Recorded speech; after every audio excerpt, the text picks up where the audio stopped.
ஜெயகுருதாய. மனிதர்கள் வாழ்க்கையில் மகிழ்ச்சியாக வாழ என்னெல்லாம் வேணும்? உங்களுக்கெல்லாம் சந்தோஷமாக வாழ என்னெல்லாமா வேணும்? பணம் வேணும்.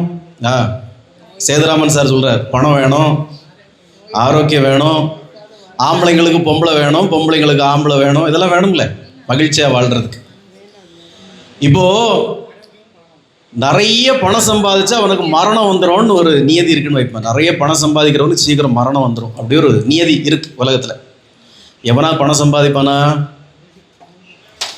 ஏதாவது ஒரு ஆம்பளை பொம்பளை கூட கூடுனா உயிர் போயிடும்னு ஒரு நியதி இருக்குன்னு வைப்பேன். பொம்பளை கூட கூடுனா இவன் உயிர் போயிடும்னு ஒன்று இருக்குது. எவனாவது கூடுவானா? போக மாட்டான். பொம்பளைகள் யாராவது ஆம்பளை கூட கூடுனா ஹார்ட் அட்டாக் வந்துடும்னு ஒரு நியதி இருக்குன்னு வைப்பேன். எவ்வளவு ஆசைப்படுவாளா? பட மாட்டான். இப்போ நல்லா புரிஞ்சுக்க, பணம் வந்தால் உயிர் போயிடும்னு இருந்தால் பணத்தை தேட மாட்டேங்கிறான். பெண் கூட ஆண் கூடுனா உயிர் போயிடும்னு இருந்தால் அது தேட மாட்டேங்கிறான். ஆண் கூட பெண் கூடுனா ஹார்ட் அட்டாக் வந்துடும்னா அதுவும் தேட மாட்டேங்கிறாங்க. அப்புறம் அதுதான் வேணும்னா இப்போ கொஞ்சம் முன்னாடி அது இருந்தால் தான் சந்தோஷமாக வாழ முடியும்னு அதான் வேணும்னுங்க. சேதுராமன் சார் தொடங்கி எல்லோரும் அதான் சொன்னீங்க, பணம் வேணும், பொண்ணு வேணும், புகழ் வேணும் அப்படின்னீங்க. ஒரு நியதி இப்படி இருந்தால் என்ன செய்வீங்க சொல்லுங்கள்? அப்போது நீங்கள் கேட்குற இதிலெல்லாம் மகிழ்ச்சி இல்லை, சந்தோஷம் இல்லை. இப்போ அம்பானி பல ஆயிரம் கோடி வச்சுருக்கார். அவருக்கு பையன்கிட்ட போய் கேட்டிங்கன்னா நீ சந்தோஷமாக இருக்கிறான்னு கேட்டால் இல்லைன்னுவான். ரஜினிகாந்த் இப்போ சூப்பர் ஸ்டாராக இருக்கார். 600 கோடி 700 கோடி ஒவ்வொரு படம் சேல்ஸ் ஆகுது, 200 கோடி சம்பளம் வாங்குறாரு. ஐயா நீங்கள் சந்தோஷமாக இருக்கிறீங்களான்னா எங்கேயா? முன்னாடிலாம் ராவா தண்ணி அடிப்பேன், இப்போ ஒன்றுமே குடிக்க முடியல, கஞ்சி தாங்க குடிக்கிறேன் பார். இப்போ பணம் இருக்கிறவன் சந்தோஷமாக இருக்கிறான்னா இல்லை. பாவம் இப்போ ஒரு வேற நடிகர் தெருவா அலைகிறார். ஐயோ பாவம், அவர் இப்போ என்ன கர்மம் செய்தாரோ இப்படி தெருவா அலைஞ்சிக்கிட்டு இருக்கிறார் அந்த நடிகர் வேறு. ஐயோ பாவம், விசில் அடிச்சுக்கிட்டு என்ன தலையெழுத்தோ தெரியல. இதான் எல்லாம் இருந்தாலும் தெரு நாயாக தான் அலையணும். ஆற்றுல தண்ணி அலற போனாலும் நக்கி தான் குடிக்கணும். நாய்க்கு விதி இருந்தால் அப்படி தான் நக்கி தான் குடிக்கணும். என்ன செய்ய? சந்தோஷமாக இருக்க வாய்ப்பு இல்லை.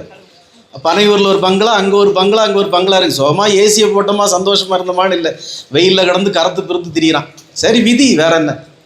அப்போ இதெல்லாம் உங்களுக்கு சந்தோஷம் இல்லை. அப்போ நிஜமான சந்தோஷம் எங்கே இருக்குமா? இங்கே இருக்கு. நேற்று ரிஷி ரொம்ப நேரம் என்கிட்ட நிறைய ஆன்மீக விஷயங்களை பற்றி கேட்டுக்கிட்டே இருந்தான். குருஜி அது எப்படி, இது எப்படி, இது எப்படி, இது எப்படி? அப்போ நான் சொன்னேன், நீ ரொம்ப ஆன்மீகத்துக்குள்ளே போய் ஆராய்ச்சி பண்ணுனா, பல ஞானிகளுடைய யோகிகளுடைய சித்தர்களை நூல்களெல்லாம் போய் படித்தா, ரொம்ப ஆன்மீகத்தை பற்றி அறிய முற்பட்டா, கடைசியில் உனக்கு என்ன விடை கிடைக்கும் தெரியுமா? கடவுள் இல்லை அப்படின்னு ஒரு விடை கிடைக்கும். பாரதியாரை பற்றி ரொம்ப ஆராய்ச்சி பண்ணி பாரதியாருக்கு மேலே பயங்கர ஒரு அன்புல ஒருத்தன் பாரதியாரை பற்றி ஆராய்ச்சி பண்ணினான். கடைசியில் பாரதியாரை பிடிக்காம திரும்பி வந்தான். ஒரு முன்னாள் முதலமைச்சருக்கு மேலே ஒருத்தனுக்கு வெறி. அவர் இப்போ இல்லை, இறந்து போயிட்டார். அவருக்கு மேலே அப்படி அவனுக்கு வெறி. அந்த தலைவர்னா உயிரை விட்டுருவான். எப்படியாவது அவர் ஒரு நாள் பாத்திரணும்னு துடிச்சவன். கடைசியில் அவனுக்கு ஒரு நேரம் வரச்சில் அவருக்கு வீட்டிலே அவனுக்கு ஒரு வேலை பார்க்குற வாய்ப்பு கிடச்சிது. டிரைவராகவோ இல்லை பாத்ரூம் கழுவுறனாவோ. வேலைக்கு போனவர் தான் தெரியுது இவன்கிட்ட மனுஷன் இருப்பானா, இவன் பொண்டாட்டிலாம் எப்படி தான் இவங்கள இருந்து குடும்பம் நடத்துவோன்னு சொல்லி தலைதறிக்க ஓடி வந்துட்டான். பின்னங்கால் பெடர்கள் அடிக்க ஓடி வந்துட்டான். அப்போ எல்லாமே நம்ம ஆழமாக தேடி போச்சுல, கடைசியில் ஒரு எண்டு எப்படி இருக்கணும்னா, சி இவ்வளோதானா அப்படின்னு இருக்கும். நான் ரிஷீட்டாக தான் சொன்னேன், கடைசியில் நீ ரொம்ப ஆன்மீகத்தில் போய் தேடி நிறைய நூல்களை கற்று அவங்க கேட்டால் நிறைய புத்தகங்கள் படிக்கணுமோ குருஜி, எல்லாத்தையும் படித்து கடைசியில் போய் ஆராய்ச்சி பண்ணுனா கடவுள் இல்லை அப்படின்னு உனக்கு வரும். அப்போது உனக்கு எங்கே இருக்குன்னு கடவுள் தெரியும்? கடவுள் இங்கே தான் இருக்கார்.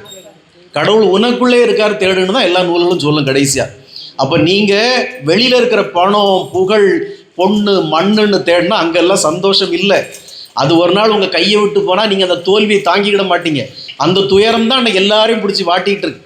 இங்கே இருக்கிறதுல பல ஜனங்கள் பணத்தை இழந்தவங்க, சொத்தை இழந்தவங்க, குடும்பத்தை இழந்தவங்க, மனைவி இழந்தவங்க, கணவன் இழந்தவங்க தான் அங்கே உட்காந்து சோகத்தில் உட்காந்துருக்கீங்க. அப்போ இதெல்லாம் நிஜமான இன்பம் இல்லை, இதெல்லாம் நமக்கானது இல்லைன்னு நீங்கள் புரிஞ்சுக்கிட்டீங்கன்னா எது நிஜமானது? அப்போது நமக்கானது எதுன்னா இறைவனுடைய திருவடிகள் தான் நமக்கானது. ஏன்னா நீங்கள் இப்போ ஒரு எல்லாம் இங்கே இருக்கிறவங்க 50 வயசு 60 வயசு இல்லை 40 வயசு 30 வயசு இருக்கும். ஆனால் ஆண்டாண்டு காலமாக ஆயுள் காலமாக பல பிறப்புகளாக நமக்கு தகப்பன் அவன்தான். இப்போ இருக்கிறவன் டெம்பரரி தகப்பன் தான். இவனை இன்னும் கொஞ்ச நாள் கழிச்சா இவனை நம்ம பார்க்க போகிறது இல்லை அவன் நம்மளை பார்க்க போகிறது இல்லை. டெம்பரரி தான் இது எல்லாமே, கொஞ்ச நாளைக்கு. அப்போ நீங்கள் இதை விட்டுக்கிட்டு எப்போதுமே நமக்கு தகப்பனாக இருக்கிற, தாயாக இருக்கிற இறைவன்பால் நீங்கள் பற்றுதல் வைத்தா மட்டுமே மகிழ்ச்சியாக இருக்க முடியும். இப்போ நான் ஏன் எப்போ சந்தோஷமாக இருக்கிறேன், என்னை முதல்ல சேதுராமன் சார் ரொம்ப வருஷம் கழித்து பார்க்கறதுல என்னங்க இந்த கோலத்துக்கு ஆகிட்டீங்க அப்படின்னாரு. ஏங்க சினிமா ஸ்டார் மாதிரி வருவீங்க, ஏங்க இப்படி இருக்கிறீங்க அப்படின்னாரு. அப்போ அவருக்கு யோகிராம் சுரத்குமார் கூட தெரியாது.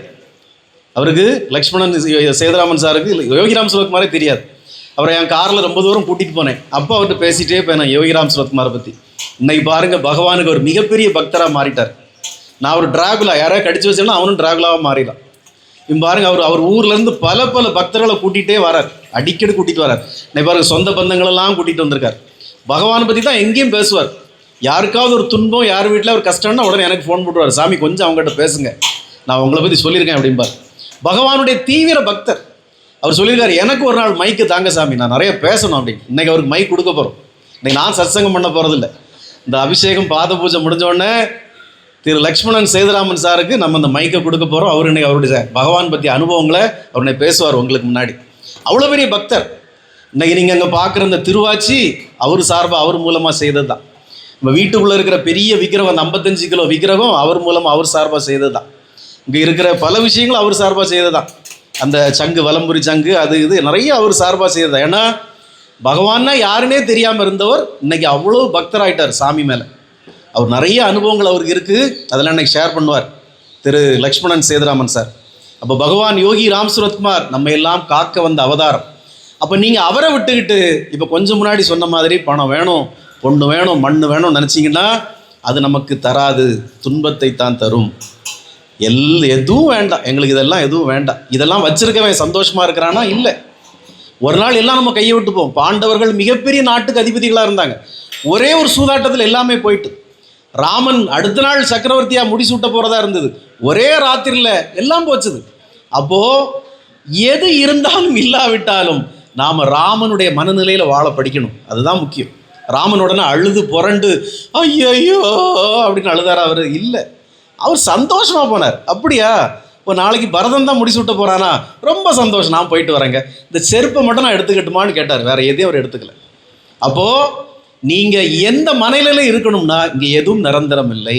இது எல்லாம் வரும் போகும், வரும் போகும். இதெல்லாம் சொந்தம் பந்தம், புள்ள குட்டி, சொத்து பணம் நகை, நம்ம வயசு உட்பட அது இருக்கும், நாளைக்கு போகும்.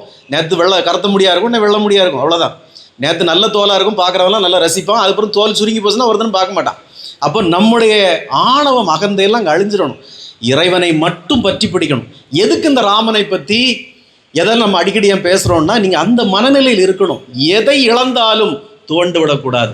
இங்கே பல பேர் எப்படி தோன்றுறீங்க, தோண்டு அப்படியே போய் சாமி எனக்கு எல்லாமே போச்சுங்கிற மாதிரி நீங்கள் இருக்கிறீங்க. அப்படி இருக்கக்கூடாது. பலருடைய முகத்தை பார்த்தா எனக்கு கஷ்டமாக இருக்குது, அப்படி இருக்கக்கூடாது. என்ன போயிட்டு இருப்போம்? நமக்கு கடவுள் 3 வேளை சாப்பிட்றதுக்கு வாய்ப்பு தந்திருக்கிறார். இந்த உலகத்தில் எத்தனையோ பேர் இன்றைக்கி ஒரு வேளை சாப்பாட்டு கஷ்டப்படுறாங்க. உக்ரைனில் போய் பாருங்கள், போரின் மூலமாக. இல்லை காசால பாருங்கள், ஒரு வேளை சோத்துக்கு என்ன கஷ்டப்படுறாங்கன்னு. இல்லை இப்போ அடித்தாங்களே ஒரு நாட்டை, ஈரானில், அங்கே பாருங்கள் எவ்வளோ கஷ்டப்படுறாங்கன்னு. ஆனால் நம்மளை கடவுள் ரொம்ப காத்து ரட்சிக்கிறார். ஏன் காத்து ரட்சிக்கிறார் சொல்லு? பாரத தேசத்து ஜனங்க இந்த உலகத்திலே ரொம்ப புண்ணிய ஆத்மாக்களாக இருக்கார். எவனாவது நினச்சி பார்த்துருப்பானா துபாயில் இப்படி ஒரு இளவு உழவுன்னு? எவனா நினச்சி பார்த்தானா? துபாயில் இப்படி ஒரு இளவு உழவுன்னு ஒருத்தர் நினச்சி பார்க்கல. பூரா பயலும் பிளாக் மணி கொண்டு துபாயில் தான் கொட்டினான். இந்த உலகத்திலே 2 நாடுகள் சொந்த முயற்சியால் வளரலை, பிற நாட்டு பிளாக் மணியில் வளர்ந்த நாடுகள். அதில் ஒன்று துபாய். அவன் சொந்த பணத்தில் வளரலை. ஊரில் உள்ளவெல்லாம் பிளாக் மணியை கொண்டு அங்கே கொண்டு விதைச்சான். அங்கே பணத்தை கொண்டு போகிறதுக்கு எடுத்துகிட்டு வரதுக்கு எந்த வித ரெஸ்ட்ரிக்ஷனும் கிடையாது. அதில் எல்லாரும் பிளாக் மணியை கொண்டு துபாயில் தான் போட்டான். ஏன் போட்டால் துபாய் ஒரு பாதுகாப்பான நாடு நமக்கு அப்படின்னு நினச்சான். இப்போது எல்லாரும் துண்டை காணும் துணியை காணும் ஓடுறான். ஐயையோ இங்கேயும் கொண்டு போட்டிங்களா, அப்போ இங்கேயும் நாங்கள் நிம்மதியாக இருக்க முடியாதான்னு சொல்லி வீட்டை விற்க முயற்சி பண்ணுறாங்க. இப்போ ரியல் எஸ்டேட் பிஸ்னஸே படுத்து போச்சு. ஒருத்தரம் வீடு வாங்குறதுக்கும் இல்லை, விற்கிறதுக்கும் இல்லை. அப்போ நம்முடைய நிலைமை எப்போ வேணாலும் மாறும். ஏன் பாரத தேசம் மட்டும் எந்த நிலையிலும் வீழ்ச்சி காணாமல் இருக்குது சொல்லு? ஏன் வீழ்ச்சி காணாமல் இருக்கு? ஏன் வீழ்ச்சி காணாமல் இருக்கு? நம்மக்கிட்ட தான் இந்த உலகத்திலே உயர்ந்த ஒரு நாமம் இருக்குது. அந்த நாமத்தை நம்மை ஆண்டு கொண்டிருக்கிற மத்திய சர்க்கார் ஒரு நாள் நம்முடைய பாரத தேசத்தில் இருக்கிற 140 கோடி ஜனமும் அந்த நாமத்தை சொல்ல வச்சாங்க ஒரு சந்தர்ப்பத்தில். எப்போ கொரோனா சமயத்தில் இல்லை, ராமர் கோயில் திறப்பு விழா அன்னைக்கு 140 கோடி ஜனம் அந்த பேரை சொல்லிச்சு. பிடிக்காதவங்க கூட ஆமாம் இன்னைக்கு ஏதோ ராமர் கோயில் திறக்க போகிறாங்களா, கிறுக்கு பயலுங்க, இவனோட ஆட்சியில் வச்சதே தப்பு, இவனே ராமர் கோயில் திறக்க போகிறானா, ராமர் கோயில் திறக்க போகிறானா, ராமர் கோயில் திறக்க போகிறானா, ராமர் கோயில் திறக்க போகிறானான்னு சொல்லி 140 கோடி ஜனமும் பிடிச்சவன் பிடிக்காதவன் அவ்வளவு அன்னைக்கு அந்த பேரை சொன்னான். என்ன சொன்னா? ராம ராம ராம ராம ராமன்னு ராமர் கோயில் திறப்புலா அன்னைக்கு 140 கோடி ஜனமும் அந்த நாமத்தை விரும்பியோ விரும்பாமலோ சொன்னது.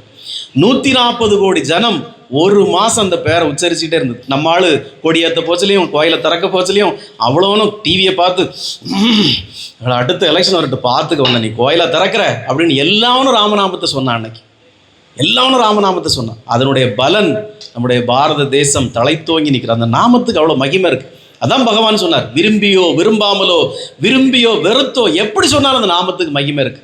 அந்த ராம நாமம் ஒரே நாளில் 140 கோடி பேர் ஜனங்கள் உச்சரித்ததால் பாரத தேசம் தலைத்தோங்கி நிற்கிறது. நாம் இங்கே பாடுற நாமமெல்லாம் நம்முடைய குடும்பங்களையும் நம்முடைய சந்ததிகளையும் நம்முடைய தேசத்தையும் காத்து ரட்சிக்கும். அதனால தான் நாம ஜெபம் முக்கியம். உலகமெல்லாம் இன்னைக்கு ராமநாமம் பாடப்படுகிறது, கிருஷ்ணநாமம் பாடப்படுகிறது. ஹரே ராமா ஹரே கிருஷ்ணான்னு இஸ்கான் குரூப் உலகமெல்லாம் பாடிட்டு இருக்கு. அந்த நாமத்தின் மகிமை உலகத்தை உய்விக்கும், உலகத்தை வாழ வைக்கும். சீக்கிரமாக உலகம் இயல்பு நிலைக்கு திரும்பும். சீக்கிரமாக மனிதர்கள் எல்லாம் இயல்பு நிலைக்கு திரும்புவாங்க. இந்த ராம நாமத்தின் மகிமை அப்படி. யோகி ராம் சுரத்குமார், ஜெயகுருராயா.